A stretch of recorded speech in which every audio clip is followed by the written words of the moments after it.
in the community. It's just incredibly impactful. And I really think everyone connected to this, funders, donors, speakers, should really take a great deal of pride in that. Great, that's awesome, thank you. So Kathy has prepared a slideshow that's gonna have some information about some activities. So she's gonna share that while we continue talking. One thing I'd like to mention is the website itself. So the website allows you to watch a video and then send in questions to the speakers. So if you go to the website and you're watching the video, you'll see a box that says submit questions for the live event. So put your name, your first name in, put in where you're located. You could say in my basement or in, I don't know, in South Dakota. And then you put in your question for the speaker. We'll take that question and try our best to ask that of the speaker after the presentation is done. So instead of having everyone calling in or trying to manage some really pretty crazy Zoom meeting, we're giving everyone the opportunity to put their questions in anonymously and see what they'd like to learn. Kathy, I got a quick question for you if you have time. Sure. You know, we talk a lot about what the festival brings for the community. As a long time serving board member, what types of benefits do you get out of serving on the board? Oh, the benefits to me are tremendous in terms of, I mean, volunteer work in general it gives you so much more than you put into it. Through the festival, I've met some of the neatest people. I've had the opportunity to become good friends with people that I never would have met if I wasn't doing this sort of work. I've seen and spoken to famous scientists as well as the local famous scientists. I can walk into, you know, someone who's internationally famous at the coffee shop here in town and feel comfortable saying hi because I've met them because of my role. So that's really neat. I've got to meet people like Krista, our speaker tonight. I worked with her when I was at the Museum of Northern Arizona, and she's just a tremendous person. I'm so excited to have her as our keynote tonight. So for me, I've shaken the hands of 4 astronauts, 2 of which walked on the moon. And I got to touch him. It was hard to wash this hand the next day or later that same day. So it's, for me, it's all about the people that I get to meet and the relationships I get to build. And I've really enjoyed that aspect of the work.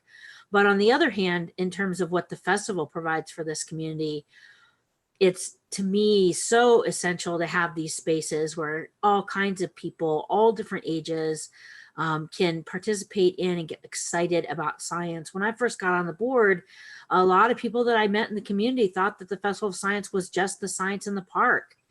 And they thought it was just for kids. And, you know, that's really changed now. We've got all different ages coming to all different programs. And it's just wonderful to have all different kinds of people coming together and getting excited about and learning about something that I'm excited about. So it's just natural, you know, whenever you're into something, you want to tell everybody about it. And this is a great community to do that. So that's, I think, the community benefits because, well, shoot, we had a board member a couple of years ago from Lowell Observatory, Samantha, who grew up with the festival, and she became a science educator specifically because of the Festival of Science.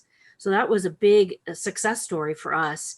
And she has helped create a 3 years worth of early childhood science curriculum that the observatory delivers in a Saturday camp, or did deliver pre-COVID. I'm not sure what they're doing with that now. And they also offered those events when we could do them in person in the community for free during the festival. And they have scholarships too for the summer camp or the Saturday camp. But so someone who started out as a baby in this town, grew up with the festival, went to the festival every year, decided to become a science educator, not just a scientist, but a science educator, and spread that word and developed curriculum that didn't exist before for 3 to 5 year olds so they can learn about gravity and momentum and inertia. It's incredible. Kathy, that's wonderful. I've had similar, very exciting experiences. It is now time for a ballet. I was hoping that you could end the slideshow and say hi to everybody and do an introduction.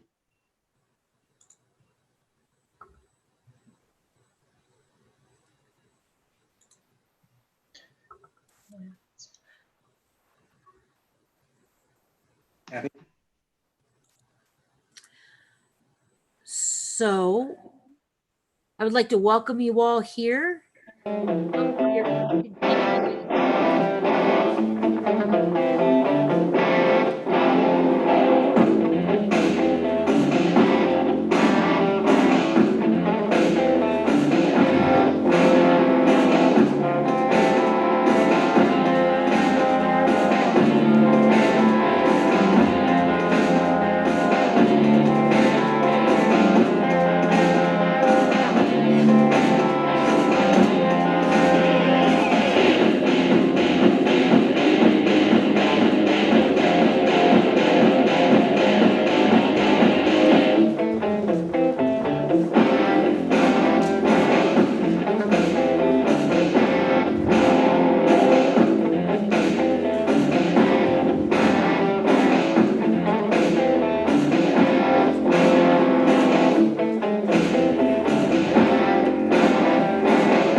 All right, thank you.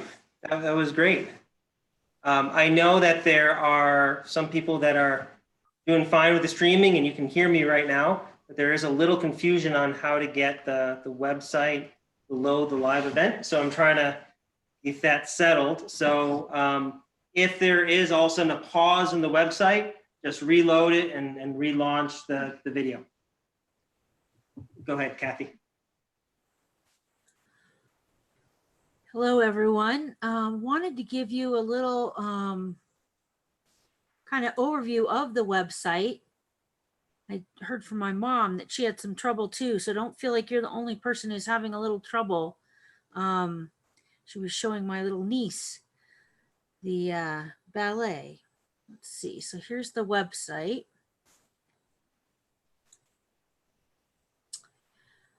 So this is the website with everything on it. You should be able to start. You're already watching the video in this little window here. And then we have a list of all sorts of different virtual events that'll be happening. And each one of these buttons will become a green button when that event becomes available to log into. So you can see these up here are already green because they already happened. So look for those green buttons, and then you can click on those and go to those virtual events. Then you can also go to these different sections. There are in-person events. There's just a few things that are mostly outside or by reservation where you'll be able to do something safely for COVID. And then we couldn't think of a good name for this category. Events on Zoom are basically events that our partners are doing on Zoom. And so they're not through our website. You need to, and some of them require registration as well. So like the Flagstaff Public Library, you just email them to register and then they send you the Zoom link. So there's a different variety of partners here doing different events, and you can get to them through that category there. Then, of course, the Flagstaff Star Party, one of our wonderful partners. Their events are happening a lot this weekend. They actually have one later on as well next weekend, which is different. So that's kind of fun too. And you can see their events here, and their events are going through their website. So again, you'll be going to their website for those events. So we tried to make this as straightforward as we could, but we're all new to this virtual world we're living in now. So any suggestions you have will be appreciated. If you want a copy of the program that you can print out and hold in your hand, we've got a lovely PDF here that's not so graphic intensive or ink intensive. So you can print out all the events and have them just in straightforward chronological order. That might work better for you anyway if the categories are driving you kind of crazy. I freaked out earlier because I thought the county sustainability program event. It's a scavenger hunt building tour. So it's a different approach to keep it virtual where people aren't running into each other too much. I thought it wasn't there because it wasn't under in-person events. Well, it's under Explore on Your Own. And so there that is. And then also there's a lovely Picture Canyon map that you can get to do a Picture Canyon hike. So there's just so much stuff in here. There's over 60 events and all different kinds of things. We've got a movie screening, Picture a Scientist, and then there's a panel discussion that will follow that. And then Dr. Dave Gillette, one of our board members, is a paleontologist, and he put together a 10-day program with a whole something different to do every day, learning about paleontology. So that's super fun. So please poke around on our website. You'll also see a link to the tabloid that came out in the Daily Sun. If you liked that, wanted to read it some more electronically, or if you didn't see it, you can check that out there. And then also, so important, a link to our sponsors. We couldn't do this without our sponsors. Everything is free. We have over 60 events that are all free, even though it's a crazy COVID world. And you can see right here, we have people on here who support us with this website development and did lots of hours of work donating towards our website development. So we couldn't have done this at all without our partners. So please take a look at that page, and you can see who you can thank the next time you're at their place of business or you run into them at the grocery store. You can say, oh, I love the Festival of Science. Thanks for being a supporter. That's really swell. There's also a little contact us form. And this is really important if you want to, here it is. If you want to send us a message this week, you have a question, something doesn't look right, there's a typo, throw us a message in this form, and that's how you'll reach us. On our front page during this event tonight, we hope you will use the submit questions to the live event. This will continue to be here right on the front page as you attend the individual live events, so that you can submit questions and answers. So whenever it's a live event with Q&A, like you can see here with Chris tonight is listed that way, you can use this form to submit questions. We can't respond to you from that form. So don't use that form if you have a question about an event. Use that form when you want to ask a question of a speaker who is presenting at that time, please. And Kathy, I just want to take a minute while we're going through that and everyone's getting situated on their technology to make sure we introduce the ballet company who many of you are turning in was performing. It's an annual event for us to have the ballet here, and it's the NAU Community Music and Dance Academy, choreographed by Andrew Needhammer. And we're just so thankful to all the dancers and Mr. Needhammer for their annual contribution to the festival. It's beautiful and wonderful. Thank you. Thank you, Virginia. Andrew said they did that recording in a dance studio at NAU wearing masks, as you saw, and with all the appropriate distancing. So it proves that these young dancers can truly be the caped crusaders of science. I thought that was a neat comment on his part. The last thing I wanted to mention about our website is we do have a donate button. You'll see that in different places. If you want to throw us a $25 or 25,000 bucks, we're happy to have it. We could use that to continue to push out our programming across our community and reach more people. There's a whole bunch of STEM kits that are being made available this year because of generous donations. So if you want to contribute, can contribute to the kinds of programs that you're seeing here and you enjoy them, feel free to hit that donate button. And like I say, $5 helps too. So don't be sorry if you can't give me 25,000, but be excited if you can, or you have a rich aunt or something. So that's the website. I'm going to switch back over to the slideshow, and then I'll make some quick introductions and we'll get going.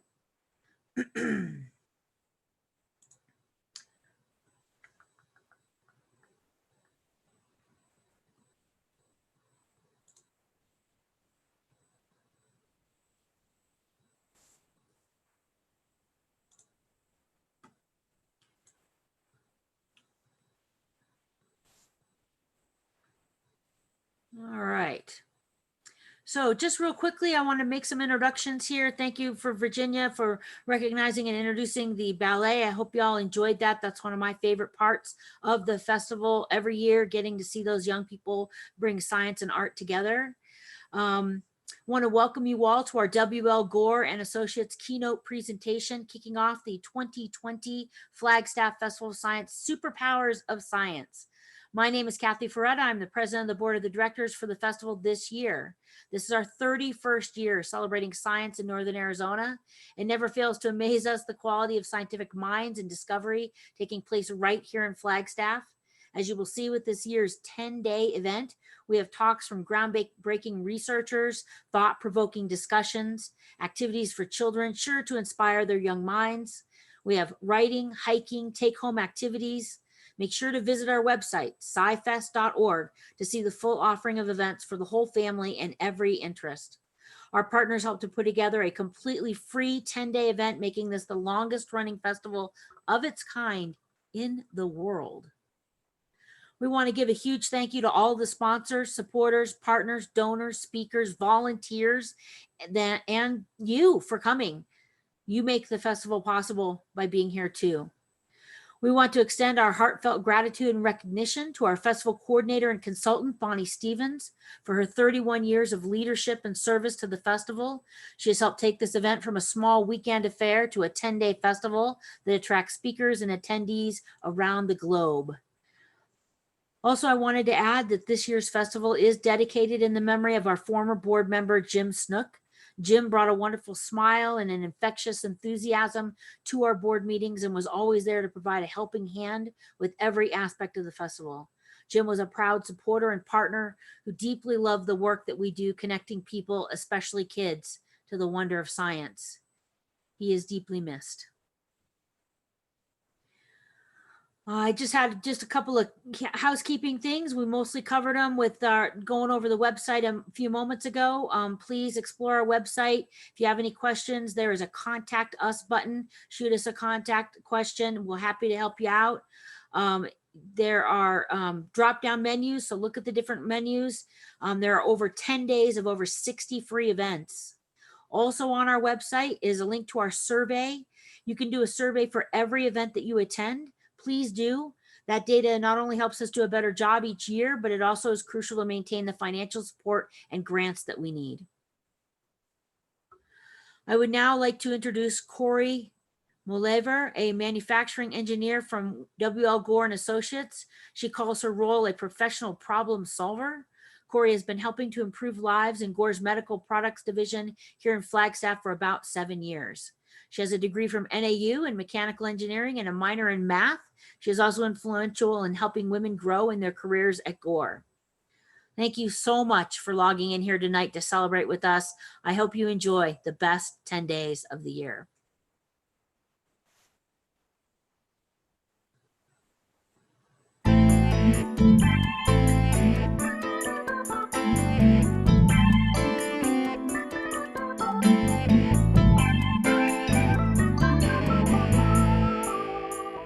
It is an honor to represent W.L. Gore and Associates, a foundational supporter of the Flagstaff Festival of Science since the beginning of the festival.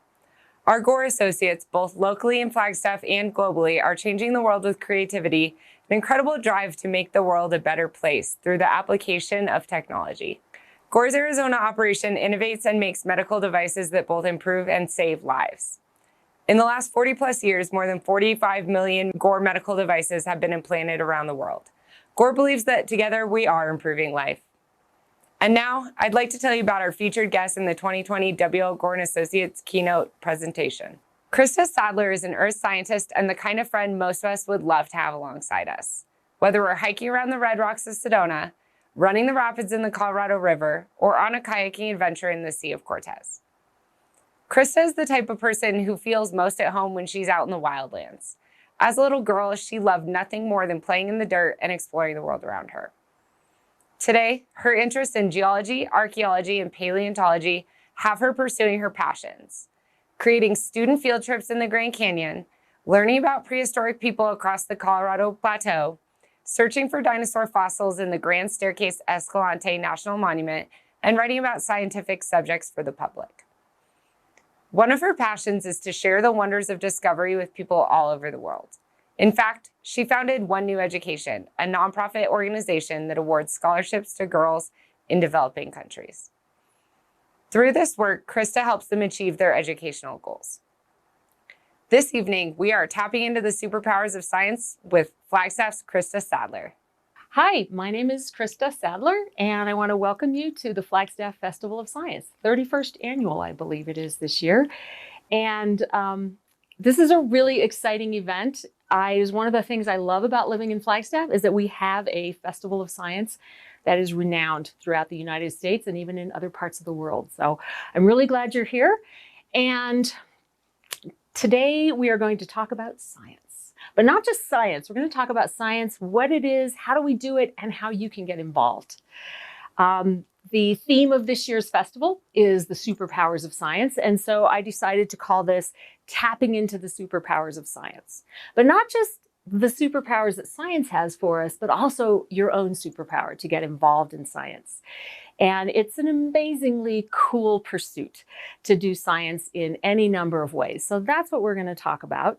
But first, I want to talk a little bit about me, who I am, introduce you to my life, which has revolved around science for as long as I can remember. So this is not me.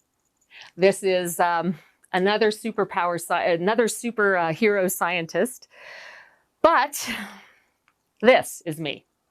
For as long as I can remember, I have loved being outside, digging in the dirt, busting things up, digging things up, but I'm also a scientist. I'm a paleontologist. I was trained in paleontology, and that is somebody who studies the ancient life on Earth. These are some pictures of me digging in the ground. The middle one, I'm in Mongolia. You might notice the camels in the background. Those were our local visitors when we would dig things up. And then some of the fossils I've dug up, if you're a dinosaur specialist, you might recognize the name Oviraptor. The one on the right is the arm with 2 fingers and claws of an Oviraptor. Basically, I love all kinds of fossils though. On the left there, you'll see me, I am looking at a trackway that is in the Grand Canyon. These are reptile tracks. And on the right, I'm looking around at worm burrows. 500 million year old worm burrows. So I just really love all kinds of fossils. And whenever I can get out in the field, I love it. Just last week, actually, I was out in Utah in Grand Staircase Escalante National Monument, and I was working on digging up a crocodile.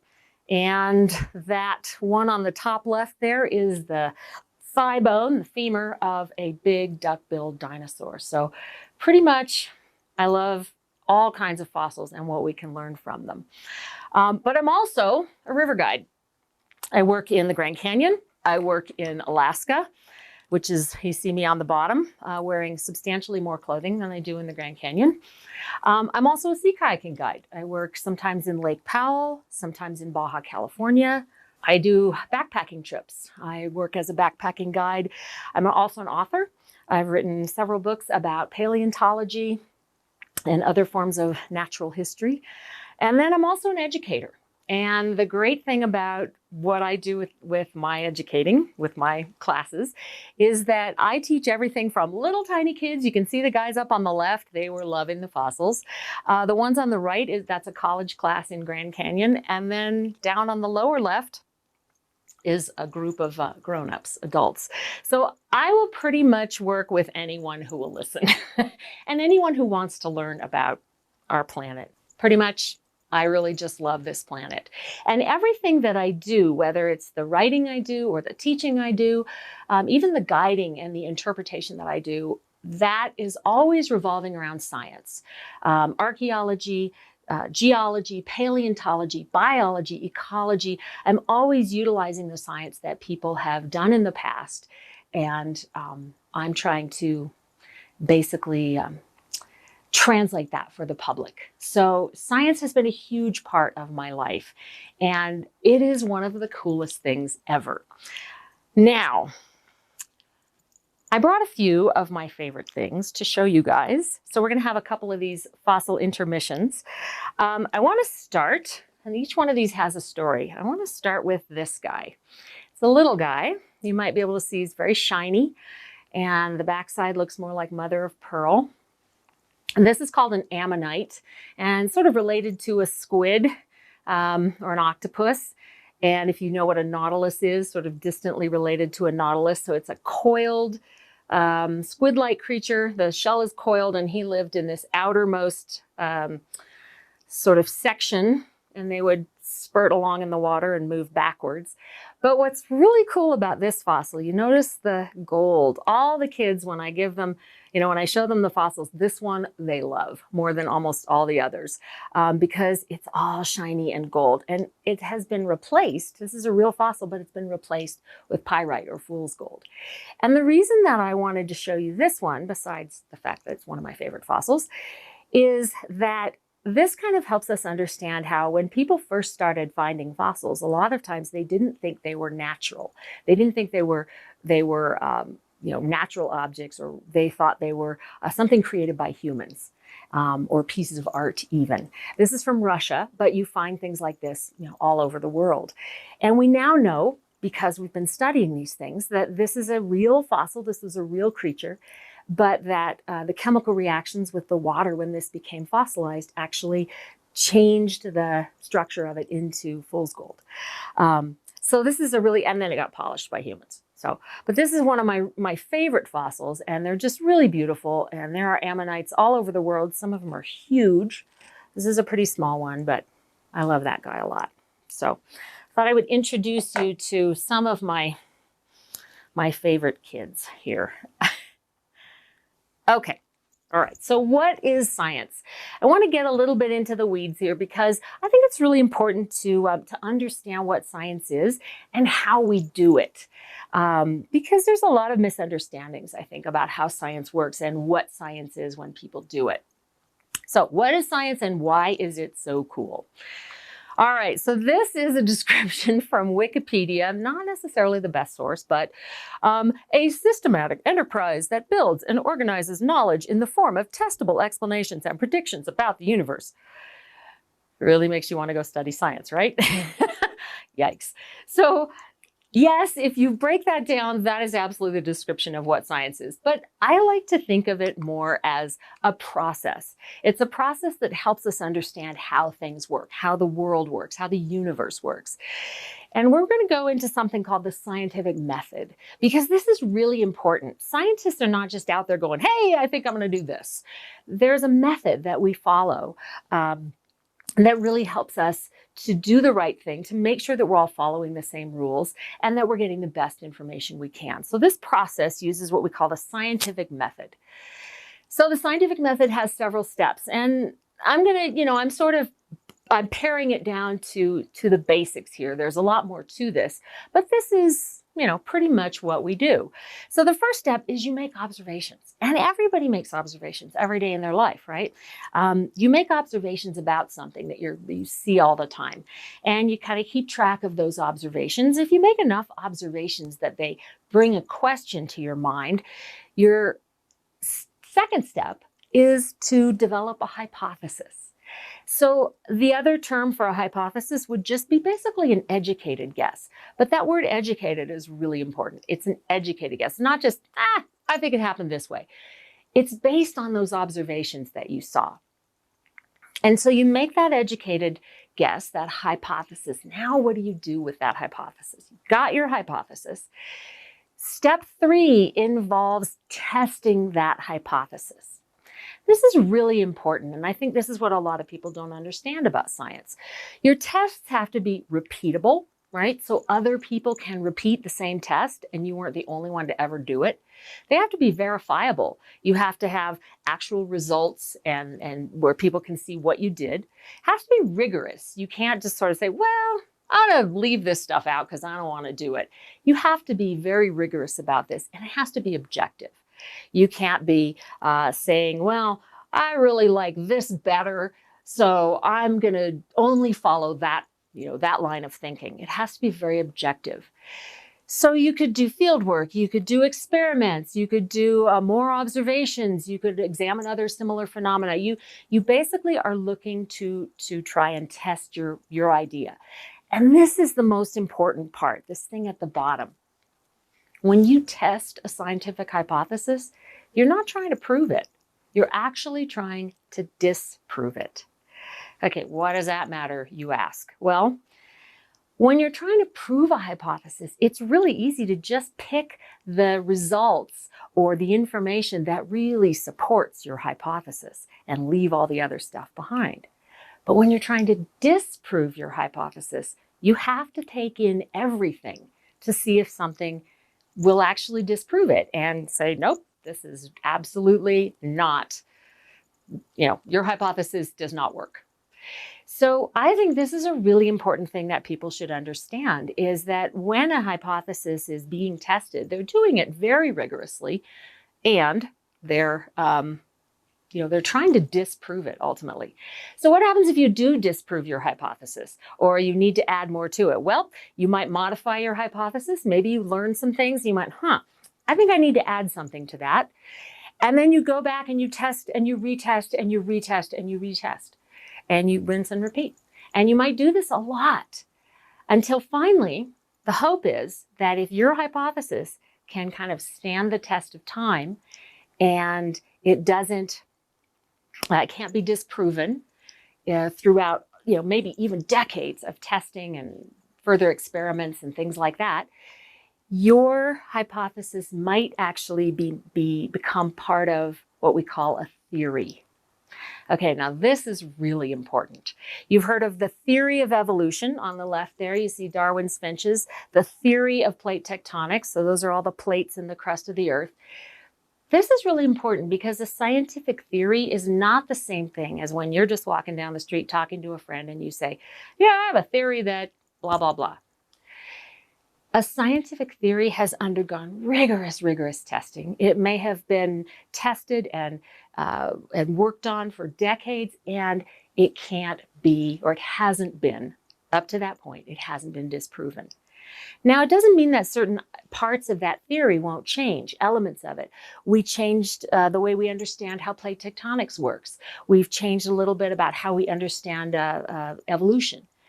But the idea, the theory, the overarching theory of evolution or plate tectonics still stands after decades, or in this case, more than a century. So this is really important to understand when you get the results from what a scientist says, like, hey, we came up with these results.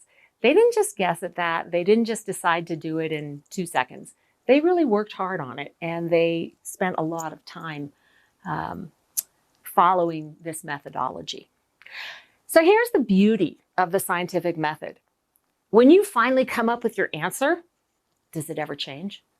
Yeah, it's not something that's like, okay, I got my answer. It's never going to change. Boom, we're here. We have truth, or the fact. The great thing about science and the scientific method is that it allows for change. As we develop new technology, as we develop new methods, or new information becomes available, we might actually start changing our ideas based on using this methodology. So it's a constantly evolving thing. And I have 2 pictures here, one of butter and one of margarine. Well, when I was a little kid, some of you might remember this, butter was going to kill us all. I mean, the fat from butter was clogging our arteries and we were all going to die.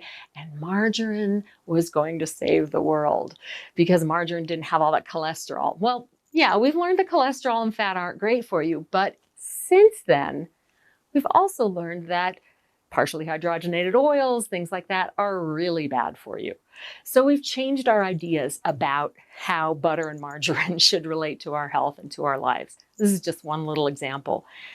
It doesn't necessarily mean that the entire idea can be thrown out the window, but we can modify and we can continue to work with this. And that's what scientists are always doing. Okay, last little bit of getting in the weeds here. There's kind of 2 sort of branches, or not branches, but 2 ways you can go into science, right? You can have basic research, and some people call this pure research. And this is basically where people just because I want to know how that happened, or why it happened, or what the structure of that thing is. So this tries to help sort of predict and understand natural phenomena and other phenomena. Applied research takes the information that we get from basic research, and you're actually going to try and sort of intervene or change or use that information for an application, maybe an application in everyday life, something like that. So they are 2 sides of the same coin, because they often go together. And here's a great example. So these 4 people, James Watson, Francis Crick, Maurice Wilkins, and Rosalind Franklin, they were the ones who really kind of developed our understanding of the structure and makeup of DNA, which is what's right in the middle there. So the double helix structure and all of that. So they did the basic research to create DNA, right? Or not create DNA, to create our understanding, to help us understand the structure of DNA. But since then, we've taken that structure, that understanding, and look at all the things we've done with it. The Human Genome Project, right? So now we've mapped the entire genome and we know what we're made of. GMO foods, genetically modified foods, cloning. These are all applications that we can do because we understand the structure, the basic research that these people did, gene editing, and even engineering. I love this picture on the right because it's a bridge called the Double Helix Bridge in Singapore, and he used the structure of DNA to create this bridge. It's really pretty. Another kind of fun one. you add that basic DNA knowledge to another science, which is paleoanthropology, studying ancient humans. When we've studied ancient humans, we know that there were 3 lines of humans that basically coexisted. Modern humans like us, Neanderthal, and then another group of much larger humans called the Denisovans. Well, we've done that study. We now know how to examine somebody's DNA to see where they come from. And you add those 2 together and you can go to 23andMe and find out if you have Neanderthal or Denisovan in you. So there's an application for it, which is kind of interesting. I don't know if I'm going to do it, but okay.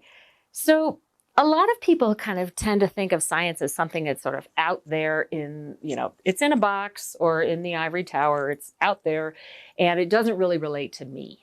But science affects every aspect of our lives, all day, every day. The food we eat, the technology, the medicine, the infrastructure, engineering, programs about dinosaurs, basically everything that pretty much makes up our society today and makes up our cultures today. It really has a lot to do with science. So you take an aspirin, that was years and years and years of scientific research using that scientific method to tell you that aspirin was safe and how to do it and all that. So it doesn't happen quickly, but when something has been examined by the scientists, it usually goes into our life these days. Okay, another fossil intermission. We'll be done with the words here. Okay, so this one I just have to show you because this is just kind of shows you what a science nerd I am and what a paleontology nerd I am. All right, this thing, I don't know how much this weighs, like 25 pounds. But hopefully you can see the really cool pattern on that, right? Kind of looks like a reptile skin or something like that. This is actually the impression of bark of a tree that lived about 320 million years ago. It's called a lepidodendron tree or a scale tree. It was not like modern trees. And we actually had these in the Grand Canyon. This came from Ohio, but we had these trees in the Grand Canyon. We had them all over, in places around the Southwest 320 million years ago or 300 million years ago. But here's the geek part. I was visiting some friends in Ohio. They took me to this quarry. I found this. I was so excited. I mean, I could have found gold and I couldn't have been more excited than this. And I shipped it home for whatever the cost of shipping a 25-pound rock was to get it home. So that is how much of a geek I am. But it's really cool to think that there was this enormous tree that lived 300 million years ago.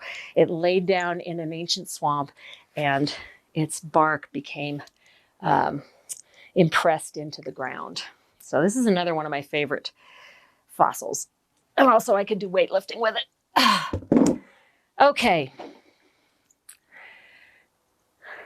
All right, let's see. So what are the superpowers of science? Well, and these are just my ideas of the superpowers of science. There are many, many, many of them. But why is science so cool? Well, science can take you into the past. So on the left is a picture of the rock layer called the Red Wall Limestone in the Grand Canyon along the Kaibab Trail. On the right is the reconstruction of what the environment looked like when that rock was being laid down. So science, the science of paleontology, geology, sedimentology, biology, has helped us understand that 340 million years ago, this whole region was covered with that warm, shallow tropical ocean. And you can go back in time to see that. Science can also take you to the future. We can imagine and work towards things like remote medicine or crazy transportation methods. But science will help us both in our imaginations, but also in actuality move into the future. Science can also be a sort of a place, help you get to different places. You can go to places that you would never be able to go to. You can go to the far reaches of outer space, places that we can't yet get to because we don't have the craft to get there. Or you can go into a tiny, tiny, tiny blood vessel and understand what it looks like in there and how blood cells, red blood cells move and other cells. So that's another sort of superpower of science. One of the things I love about science is that it really brings people together from all over the world. And there's a few reasons for this. One is that science is kind of, within your scientific study, you're going to have a specific language. Now, maybe one of you speaks French, one of you speaks Russian, and one of you speaks English. Okay, so you might not be able to sit down and have coffee together, but the science that you study will have specific terms that you will be able to use with each other and be able to communicate with each other. And that's pretty cool. For science to succeed, it really needs to be cooperative. Nobody's doing science sitting, stuck in a closet somewhere and not looking at other people's research or looking at what people have done before them, things like that. So it's a real cooperative thing. And then, rarely is a particular scientific question just being managed by or handled by one person or one team. There's usually people all over the world, either individuals or teams, that might be working on the same thing you're working on. And so you will be communicating with people in Latvia or Poland or South America, depending on what your field is. So science has a way of bringing people from around the world together. And that's I think that's one of the really cool things about it that I appreciate a lot. And it just helps us understand we can understand how our world works. We may not always get it right, and we may not always understand everything, but when you're using science, you're constantly working towards a better understanding of our planet, our universe, different processes, and what could be more fun than to get to know how this amazing planet came to be and how our universe came to be. So these are some of the superpowers of science that I love. I'm just going to take a little sidestep here because I know there are probably people of all ages watching this, and some of you might be saying, well, I'm kind of interested in science. And remember, there are a bunch of different fields within science. Science is just this big, huge, description, but you might be studying biology or geology or physics or astronomy. Those are all different types of science. But here's the cool thing. You don't have to do you look up on the left there, it says researcher, right? That's what most people think of when they think scientist, right? White lab coat, test tube, maybe the pocket protector in the shirt. And that is absolutely something that you might want to do. You might want to work in a lab or be doing the primary research. But here are some other ways that you can get involved in science for a career or just for interest. You could be a science educator. You could be a science illustrator or an exhibit designer for a museum curator, a fossil preparator. You're working on cleaning and reconstructing the fossils, or a science journalist. And all of these people have to use the current science for their jobs. So they're working closely with scientists. For instance, that science illustrator, well, Carl Buell didn't just decide, I'm going to make this ancient animal look like this. That's actually pretty sure that is a little Triassic or 225 million year old sort of early mammalian creature. Well, he didn't just decide that. He worked with the paleontologist. He worked with the botanists to figure out what kind of plants would be in that little creature's environment. So although you might not be doing the primary research, these are all ways that you can bring science into a career, which is kind of cool, I think. All right, last fossil intermission. These are the really cool ones. Had to bring some dinosaur fossils. Okay, this is going to be another little story. This guy. Everybody loves this guy. So I will say this is a cast. It's a copy, but it looks exactly like the original fossil. And the reason that people make casts is that there is only one of these skulls. And it is somewhere in Mongolia or somewhere where not every researcher can get to it. So they make actual casts that look exactly the same, the size, the breaks in the bone, everything is the same so that other people can study them, or I can stand here and hold it up and show you guys.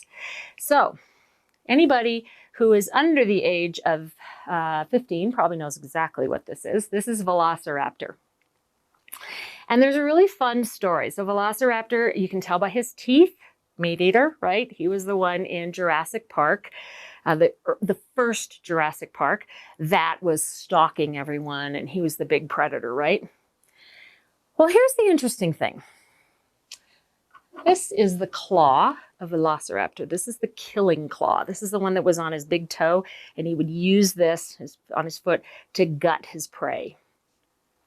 Well, the Velociraptor that they did in the movie, that Hollywood did in the movie, was about 3 to 4 times the size of this, right? Because this guy, he was probably, I don't know, maybe 8 feet long from the nose to the tip of tail, and maybe stood about this high.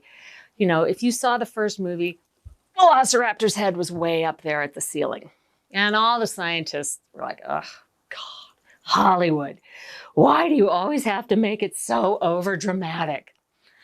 Well, here is a classic example of, instead of art imitating life, life imitated art.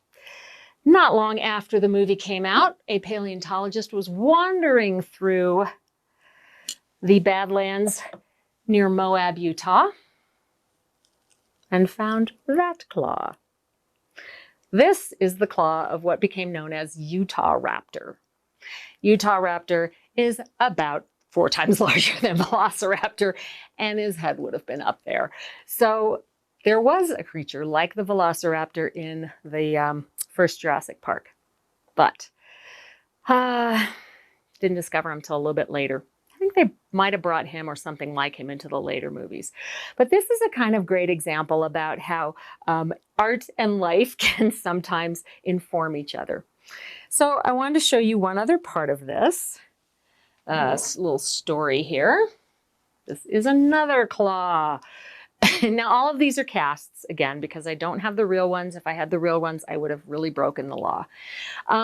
This is another claw, but it's a different claw. It's a different dinosaur.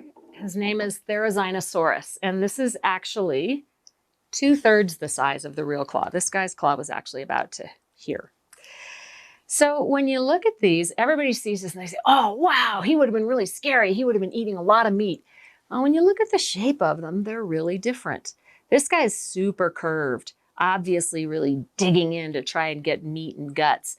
This guy's claw is more like a sloth's claw. And so what we think, again, based on doing the scientific research, looking at sloths, looking at other plant-eating creatures that have big claws, we think he was probably just, digging and slashing down leaves and stuff like that.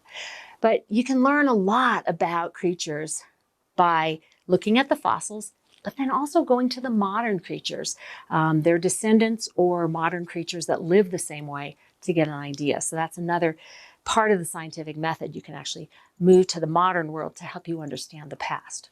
So, all right. Okay. What is the biggest superpower of science in my book is that anyone can be a part of it. You don't have to be a scientist. You don't have to have the master's degree or the PhD or all that training. Anyone can be a part of it. And the reason I put these pictures up is a lot of girls think, oh, I can't be a scientist. That's less a problem than it was when I was a kid, but scientists can be anyone, or people involved in science can be anyone. So I want to talk to you about 3 non-scientist superheroes of paleontology. Anyone can contribute to a lot of sciences, things like biology, astronomy, paleontology. These are fields where people who don't have the training, don't have degrees, can actually contribute a lot. So these are three people. Harley Garbani on the left there was a fellow I worked with in Montana. He was one of the best fossil finders in the world. He was amazing. And also he did great archaeology. He wasn't a scientist. I can't even remember what he did when he wasn't out with us digging up fossils, but he was so good and he contributed so much to our understanding of life on Earth at that time period that he has an entire wing of a museum in Southern California, the Western Science Center, named after him, and most of the fossils in it are things he found, including that T-Rex. Merle Graffam on the right was, he moved to Bigwater, Utah many years ago. He was a cartoonist and an illustrator and not a scientist. He just loved wandering around out in the desert out there. And one day he came across these bones that turned out to be the guy down there on the bottom, which is, his name was Nothronicus. If you go to the Museum of Northern Arizona in the hallway there, the entrance hall, you're going to see that same fossil. Merle found that, and that added immensely to our understanding of these kinds of dinosaurs here in this part of the world, 93 million years ago. He worked with people at the Museum of Northern Arizona. Dave Gillette dug it up, and he went on to find a lot more fossils. So he really contributed a lot. And then the gal in the middle, Stephanie Lecco, she was just taking a day class at the Petrified Forest National Park, just sort of be a paleontologist for a day class. And she was digging around in this fossil quarry that they bring everyone to. And, people were finding the things you usually find. And she found this weird little thing, these two little pieces at the bottom that you probably would just throw away. I might even throw those away if I saw them. I'd be like, this isn't anything. She showed the paleontologist, and it turns out that that is part of the jaw of a fish that up until that moment was completely believed to be extinct in North America 215 million years ago. Now she completely rewrote the history of that fish in North America by finding that little thing. And she's not a scientist. She lives in Phoenix somewhere. And so these are three people who really contributed a lot to the field of paleontology. And people do it all the time in every science. It's a little harder in certain sciences than others, but you can contribute without having to have that degree. So what kind of superpowers do you have to have fun with science? Well, there's really only one really important superpower, and that is, no, you do not have to have a Mars rover, but you do have to have curiosity. This is the kind of curiosity I mean. You need to want to learn. You need to want to have your eyes open and to sort of want to understand what's going on. Just be curious about the world. That's the biggest sort of superpower, I think, that someone needs to have to be involved in science. Even Albert Einstein said that he has no special talents. He's just incredibly curious. Oh, and he dabbled in astrophysics. But anyway, so it's really important to have an open mind and a curious mind. Okay, how to do cool things with science if you're not a scientist. And some of these, you will actually help scientists with their work in many ways. Okay, just stay really close to home. You don't want to go anywhere. I kid you not. Get on YouTube. There's lots of really cool stuff.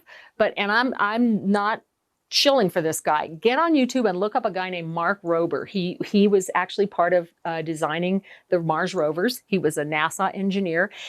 He has the best channel. He will explain the science of what he's doing. He shows you how he has a hypothesis, how he tests it, and he does amazing things like that top one there, building the perfect squirrel-proof bird feeder. And he had a whole squirrel ninja course. He is amazing. So you can actually really have a lot of fun with understanding how science works by doing something like getting on YouTube and checking these things out. You can take a class there are classes for the public all over the place, local national parks, museums, educational institutions. This is that be a paleontologist for the day stuff. And you can see that kid on the lower left has a really cool, sharp pointy tooth that he found. And everything that you find, you don't get to keep it. It goes to the paleontologist, it goes into the lab, and they look at it and they study it. And a lot of times they find really important stuff, like that little fish jaw. You could volunteer with a museum, with a university program, a science center, an arboretum. A lot of programs will take volunteers that don't have any, particular expertise. They'll train you. The guy on the upper left there, his name is Jim, and he works at the Natural History Museum of Utah in their paleontological prep lab, and he loves it. He's always in there just preparing the fossils, and he's really good.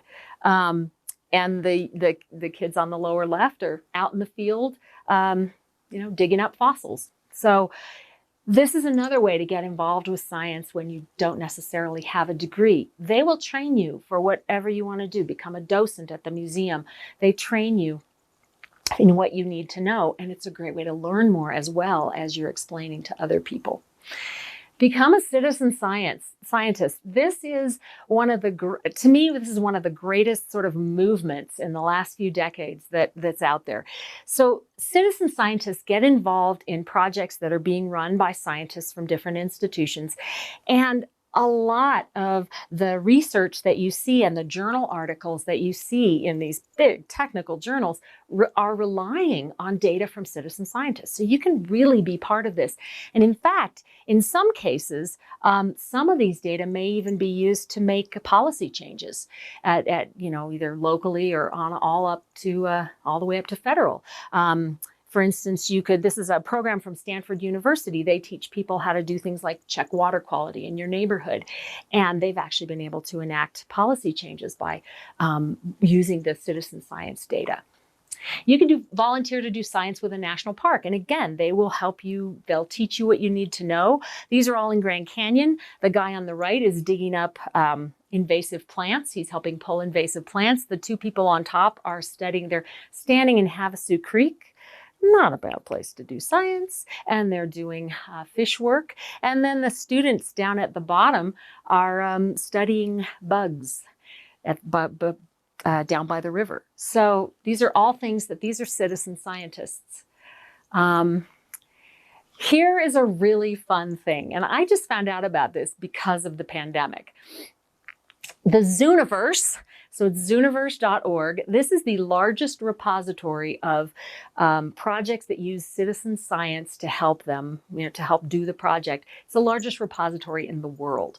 And so there are dozens of projects that you can get involved in just sitting at your computer. There's you can see there, the second one from the left is the Pelicams. So there's one about penguins that everybody loves to do. Anything from botany to physics to astronomy. And it's really cool. And the information that you get from looking at the photos that they give you to examine, that information goes into their results and really helps them a lot. So this is a really fun thing that whole families can do together. I've been very impressed by that. You can get an app on your phone, and it's called iNaturalist, and you can go make your own observations. You can walk around your neighborhood and make your own observations and mark them down on iNaturalist. And what's really cool is that if there's high enough quality data that are uploaded to iNaturalist, they actually become part of what's called the Global Biodiversity Information Facility, which is an open source database, and it's used by people all over the world for science, for making policy. So your information from the app on your phone could go to these scientists. If you have iNaturalist, you could also create or join what's called a BioBlitz, and these are super fun. A lot of national parks or national monuments will do a BioBlitz every year. It's they take a single period of time. Usually it's a few hours, maybe it's a whole day sometimes, and you get out there and you just mark. You you notice as many different species, you mark down as many different species as you can in that single period. And they're really, really fun.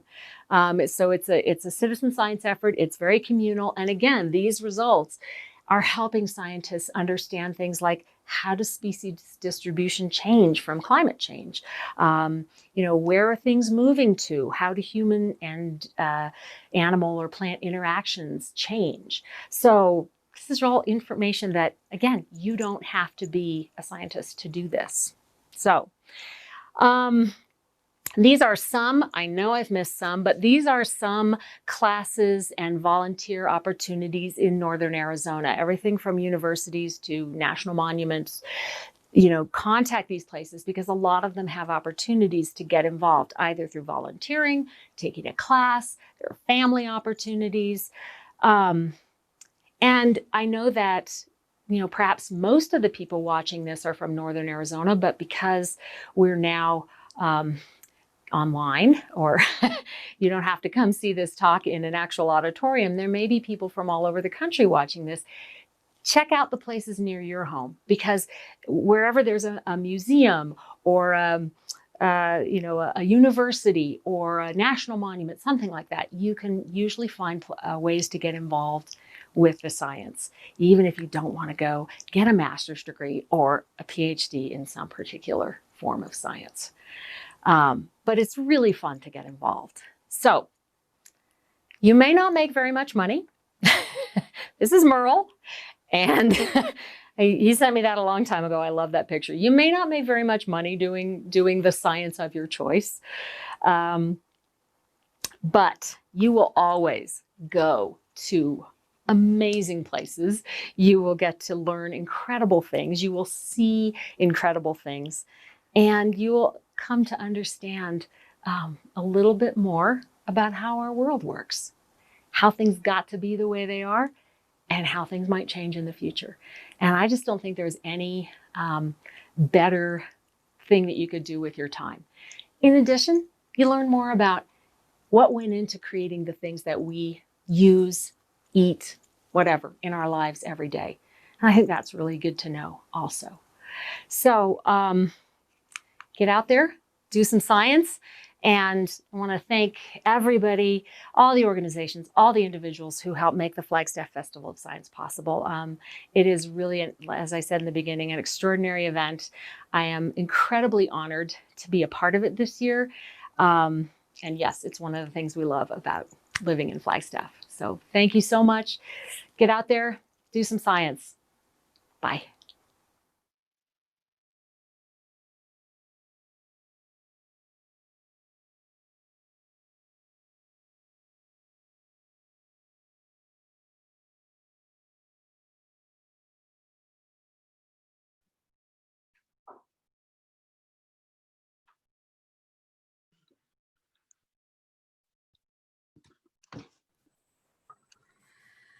So, folks, if you would like to submit a question, you can use that little form on our homepage there, scifest.org. If you're having trouble getting to that location because you're streaming this video on the same place, you could also use your phone to go to that location, scifest.org. And then you can input your question into the question feed there. Hello, Krista. Thanks for being here with us tonight. We've got a couple of questions for you already. Okay. Hi, everybody. What are some of the barriers you've encountered to teaching science, and how do you get past them?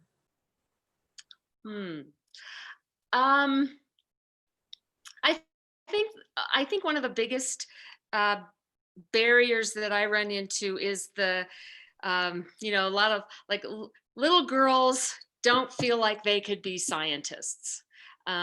Maybe they're not particularly good at math, or they don't like math very much, or something like that. And I think that a lot of people are a little bit scared of science, or they seem to me to be a little bit scared because they feel like it's just a bunch of jargon. All it is memorizing a bunch of facts, and I don't want to memorize a bunch of facts. But the way I deal with it is to just really try and engage people in those processes that I talked about, where making the observation and asking my students to just really come, all right, let's come up with a hypothesis about this. How would we test this hypothesis? If we had, all the money in the world and everything we could do, how would we test this hypothesis? And so I try and engage them in the process more than the whole concept of, oh, you have to have, these classes and you have to know this much and you have to, there's an old joke in science that you learn a certain amount of facts, you get a bachelor's, you learn more facts, you get a master's, and you learn all the facts and you have a PhD. And it's just not like that. So I really try and engage people more in the process than the concept of memorization and jargon and all that. So. Sounds great. I was just thinking of the Flagstaff Public Library did a science book discussion for the festival. I think it was last night. And they did the book called The Alchemy of Us. And apparently the author who wrote that is a materials scientist, materials engineering. And she was interested in science, but she took all these boring classes in college and she thought, this is terrible. And then she took this materials engineering class and everything exploded for her. So I thought that was neat how you talked about how there were so many different kinds of science. Yeah. And, I've had so many people, I like to teach geology and paleontology outdoors because that's where it makes sense, right? And I've had so many people say, oh my gosh, I hated geology in college, because you're sitting there behind a desk and somebody hands you a softball sized rock and says, okay, describe this, it's got sand sized particles, it's brown, it's, and now you have to care about this thing. But when you see that layer stretched across the entire Grand Canyon, it makes more sense. So there's just a lot of different ways to do science. It's not always classroom and it's not always just memorizing facts and things like that. So we've got a question from Jen from Flagstaff. She wants to know, what should someone do if they find a fossil? Thank you for asking that, Jen. So I kind of made it sound in my talk like, hey, I just went to these places and found fossils and took them home. But it's really important to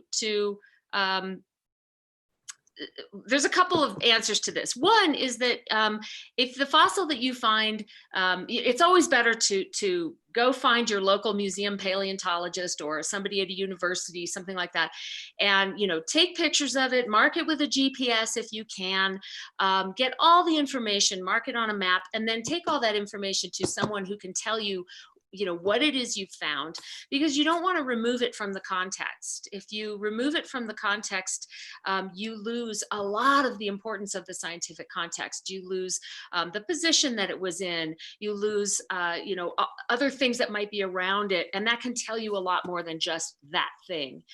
But the other, so always go talk to somebody who's an expert about it.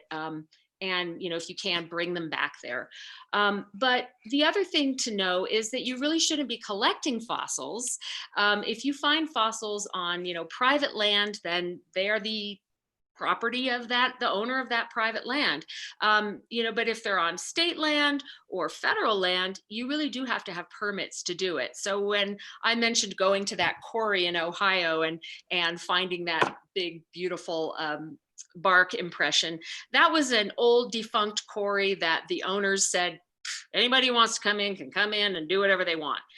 I didn't just go somewhere and hey, I'm just going to take this fossil. So, and the other thing is that if you find fossils of vertebrates, that is creatures that have backbones, they're treated really differently than fossils of invertebrates. So, clams and snails and things like that. So know the rules, know who owns the land you're on, but always the best thing to do is just go find a paleontologist at the museum or at the university and get as much information as you can about the location of that fossil and as many pictures as you can, and then they can kind of help you figure out what it is. And if it turns out to be something really important, you might get a chance to help dig it up, and you never know, it might get named after you if it's something new. So that would be cool. We have another question from Adam from Petrified Forest. Why is writing really important to being a scientist? Hi, Adam. Writing is incredibly important for a lot of reasons. you know, to be able to, so when you're writing for technical journals, you know, you need to be able to express what your hypothesis is, your methodology, all of the things that went into the results that you've found. And you're going to learn, if you do technical writing, you'll actually take classes on technical writing. But you need to be able to communicate, you know, your science and your results to people. If you don't want to be a technical writer, it's really important to be a writer that can translate this stuff and sort of be the go-between between the scientists who have, you know, they have their jargon, they have their technical writing, and they have their very specific graphs and things like that. But if you want to take that and translate it to the public, it's really important to be a good writer there too. And when I used to teach at NAU, I used to tell my students, you know, I will be grading you on spelling, because if you misspell a species name, it's a new species. And, you know, and sometimes that worked and sometimes it didn't. But I think writing is just really incredibly important. You know, reading and writing go together. So if you're reading all of this information, you're reading journals, you're reading information about your particular science, that informs your writing, and vice versa. So, you know, I would encourage anybody. People think that there's not a connection between the two. That if you're a scientist, you're just doing math and working with test tubes. But writing is always incredibly important to be able to communicate your science. So. Okay, I've got another question for you. And also, if you are listening to us and you want to ask a question of Krista, please go to the website and put in your question in the little form there on the homepage of the website, scifest.org. If you can't get to it from your computer because you're watching us, then try using your phone, scifest.org. So this is Brian from Flagstaff. What science opportunities do you believe are unique to Flagstaff? Oh my gosh. There are so many. We don't have time to name them all. So Flagstaff is a really incredible town. I have lived here for 35 years, and it always amazes me. We have incredible earth sciences, so geology, paleontology. We have amazing archaeology, and, you know, ancient human opportunities to study that. We have incredible biology here. We have a 12,000 foot peak down to the bottom of the Grand Canyon is an enormous range, and you can study incredible biology there. So, you know, those are just three I can think. We have astronomy. I mean, we have three or two. Well, we have the Naval Observatory and Lowell Observatory. So, you know, they discovered Pluto, and I'm sorry, but Pluto is still a planet to me. It might be a small planet, but it's still a planet. So yeah, Flagstaff, because of a combination of things, you know, we have clear skies. We're in an incredible place to, you know, to be able to do astronomy. We have, you know, a dark sky city, right? We have the Grand Canyon. We're on the Colorado Plateau where the rocks wear no clothes. And so it's an amazing place to study, you know, things that come out of the earth. We have this incredible range of biological and ecological zones. I'm not sure that you could pick one thing. It's just an extraordinary place to study a number of sciences. I totally agree. So I have another question here. This one's from California. Karen asks, have you found any fossils that got named after you? No, I have not. I have not. Maybe one day still. I still go out and do paleontology, and whenever you're prospecting, which is what we call when we go out looking for fossils, there's always the chance to find something new. Every time I work at Grand Staircase Escalante National Monument, every time I kind of go and volunteer there, there's the opportunity to find something new. They have been finding new species of dinosaurs and other creatures practically weekly. And by the way, I just want to give a shout out. Today is the 24th birthday of Grand Staircase Escalante National Monument. which I will say I hope is restored to its former glory soon. But so happy birthday, Grand Staircase. Happy birthday, Grand Staircase. Okay, we've got Kim in Flagstaff. What science unknown or mystery are you most eager to solve? Oh my gosh. Wow. You know, I can't say that there's a single mystery that I would like to solve. If I could do anything, honestly, I would probably go back in time and I would look at how the Grand Canyon formed. You know, there are so many different ideas and we're honing in on it. And obviously rivers carved the canyon, that's not a problem, but just the timing of it and how many rivers was it and what direction were they going and were there several different canyons and just all this stuff. I think that's probably what I would do if I could go back in time. So absent an actual time machine, I think that's going to have to be, you know, the thing that I just really would love to watch the Grand Canyon be carved. So I just keep up with all the scientists who are working on that and and hope that we come up with something that we all agree on until something changes. If you find that time machine, let me know, please. Yeah, no kidding. So we have another question here. This one is from Chris in Flagstaff. Wow, thank you, Krista. What accomplishments are you most proud of? Oh my gosh. Having survived. Successfully trained M&A docents. Yeah. Woohoo! Well, I'm really proud of my books, the things I've written. I grew up, my mom was a librarian, so just every time I write a book, I feel like she gets another grandchild. So I am proud of those because I really enjoy, and I think it's really important to be able to translate some of these sciences to the public. And I'm glad that I'm able to do that. I think, honestly, one of the things I'm most proud of is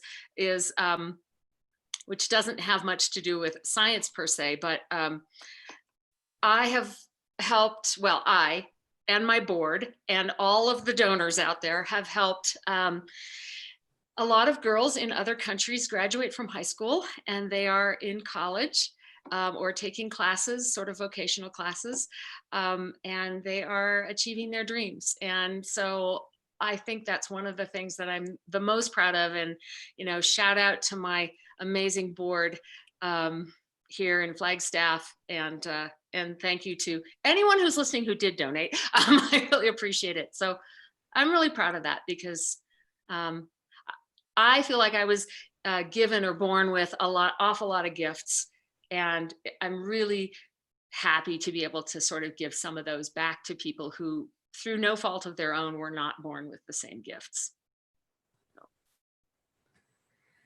Spoken like a true educator. So Cameron in Flagstaff would like to know, if you found a fossil of a new dinosaur, what would you name it? Oh my gosh. That's a good question. Well, it would depend on what kind of dinosaur it was and what the features of it were. So for instance, there was a new dinosaur. He's kind of like a great grandfather of T-Rex, found at Grand Staircase a few years ago, and its name is Lythranax argestes, which means Southern King of Gore. Not gore like the gore the company that supports this, but gore like, dripping fangs. So that they named it that because it was this big predator with huge teeth, and it was probably the biggest predator of the time. So I think I would have to wait and find out what kind of fossil it was. If it was a predator, I'd probably name it something gory. But if it was a plant eater, you might name it something else. So you just have to wait and see what pops to mind. It's like when you have a kid, sometimes they wait until they have the child, and then, the name sort of appears. So the kid lets you know what their name is. Right. Let's see. I've got Becky, who's in Wisconsin. Says you've spent a lot of time working in Grand Staircase Escalante National Monument. Can you comment on the value of the Grand Staircase in its original size and why the original boundaries deserve to be restored? Well, yes, I have spent some time working there, and there are a lot of reasons that I believe that monument and Bears Ears and other monuments should remain large. You know, when the monument was cut in half, we lost about a third of the known fossil sites, and there are thousands more fossil sites out there. We just haven't discovered them. But we lost a third of the known fossil sites. It doesn't mean that they're gone to science, but they're no longer protected under monument status. But, you know, more than just for paleontology or archaeological sites or things like that, we are not getting any more wilderness and open lands and open wild space in our world. And as climate changes ecosystems and plants and animals, you know, are trying to adapt to that, they need as much space as they can have.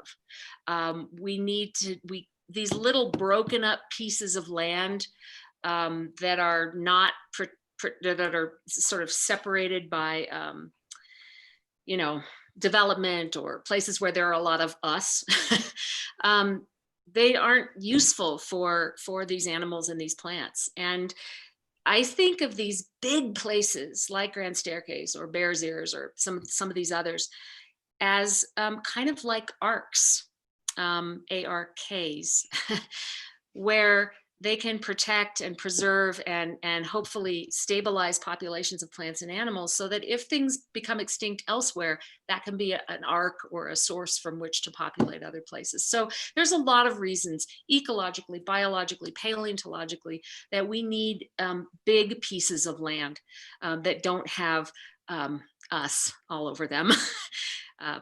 So. Okay. I like the arc analogy. Let's see. Alicia in Flagstaff says, hello, I love fossils too. What's the biggest fossil you found? Oh my gosh. The biggest fossil that I personally have found, let's see, it would have been in Montana, and it would have been the entire body, minus the skull, unfortunately, of one of those big duck-billed dinosaurs, a hadrosaur. It turned out to be the entire body. And it sounds really exciting, and it was really exciting, but it takes a long time to dig up an entire big dinosaur. So it took us a really long time. It actually took about 3 seasons. I was only able to work on it for 2 seasons. So I didn't even get to dig it all the way out, but that's pretty cool. That's pretty big. Yeah, it was huge. It was probably would have been about a 30-foot long dinosaur. Yeah, maybe 20 feet long, something like that. So yeah. I apologize. I'm going to not do a good job on pronouncing this name, but Yang Shang from China says hi. Hello. Hi. We have Bob from Flagstaff. If you could have dinner with any scientist, dead or alive, who would it be and what would you eat? Oh my gosh. That is a really tough question. And of course, his name just went right out of my head. Oh, come on. The ant guy. The ant guy. Oh my gosh. Somebody out there knows who it is. Please put it in the chat thing. Oh, I've got his book here. I could get up and look, but oh, for heaven's sakes. His name just went right out of my head. This is the problem with getting older. What does he, is it Ant-Man from Marvel? No. Someone wants to know. No, he's an amazing biologist, and his specialty was ants, and I can't believe I've lost his name. Anyway, somebody will Well, tell us. will tell us. Anyway, yes, I would eat with him because I think that his way of looking at the world and his ability to translate science to the public was extraordinary. So is extraordinary. And I'd probably eat Thai food. I love Thai food. So Good choice. We have Devin, who's writing from his bedroom and wants to know, how did you get started in science? Well,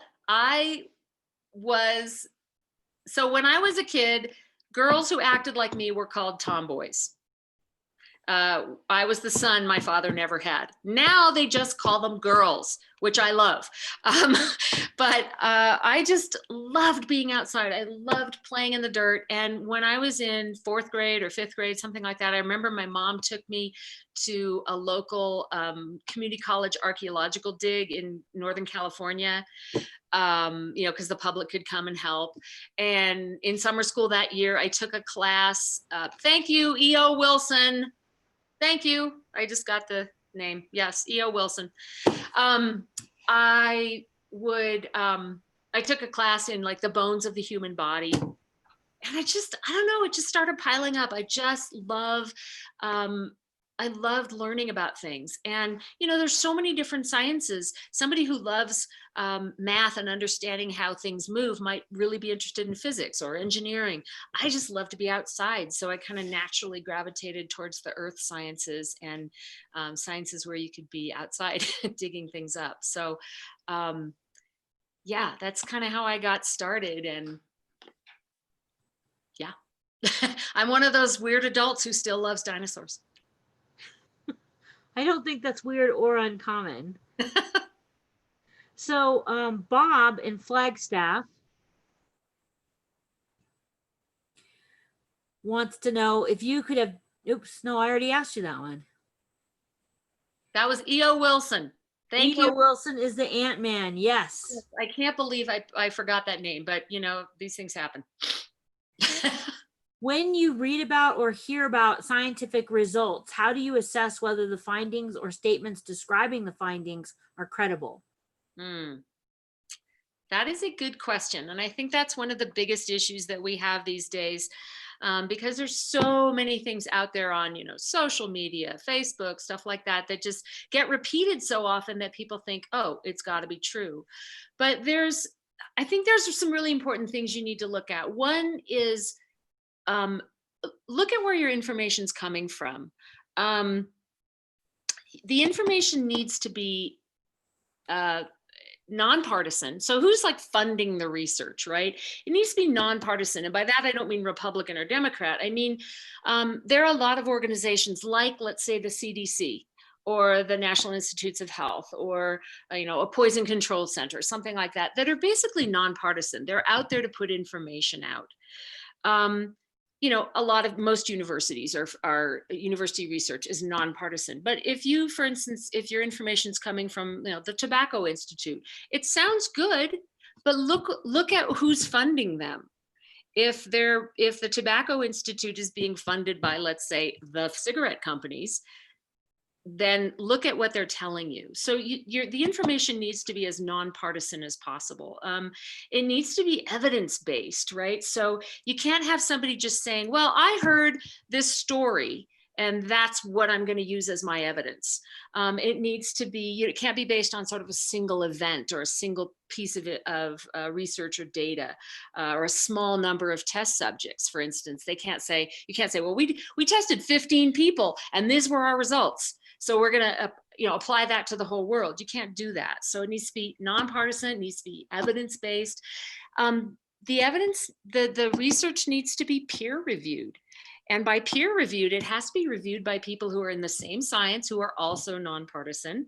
Other scientists that are sort of external and they're nonpartisan researchers. If somebody just published something and it was never peer reviewed, nobody else looked at it, nobody else said, hey, what about this, or this?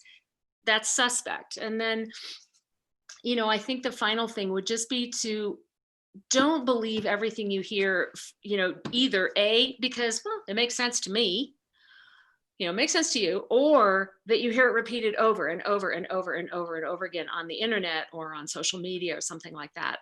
Do your own research. And it doesn't mean that you have to have a PhD to be able to read the stuff. There's lots of ways to do that research, but I think those are really important things to look at. And it's important to educate yourself about, because the media they're going to give you a soundbite about that result, right? And it'll be the soundbite that gets the most, clicks or the most people tuning in. But that soundbite is it's a tiny distillation, possibly very wrong, of a lot of research. So look into it, especially if it's something that has to do with your health or the food you eat or a medicine you're going to take, or et cetera, et cetera. If it's like somebody comes out saying the color blue makes you happy, okay, that might not be something you need to check out. But if it's a really important aspect of our life or your life, do a little research and check it out. Well, we've got one last question for you tonight. And thank you so much for being here and being willing to answer all these crazy questions and just talk with us. We really appreciate it. This is Esmeralda in Flagstaff. She says, I am a middle-aged person interested in science and still dream about being an engineer, physicist, or some other sciencey thing. I do not have really any background in science other than I like learning about the new things science comes up with. Is there an opportunity for me to still become a scientist? Oh, absolutely. Hands down. So if you really want to, you can go back to school. If that is the direction you want to go, so you actually get your degree in some form of science, you could absolutely do that. Sometimes I think older students, we might be a little more challenged on the memory end of things, E.O. Wilson. But, we have sometimes a lot more discipline.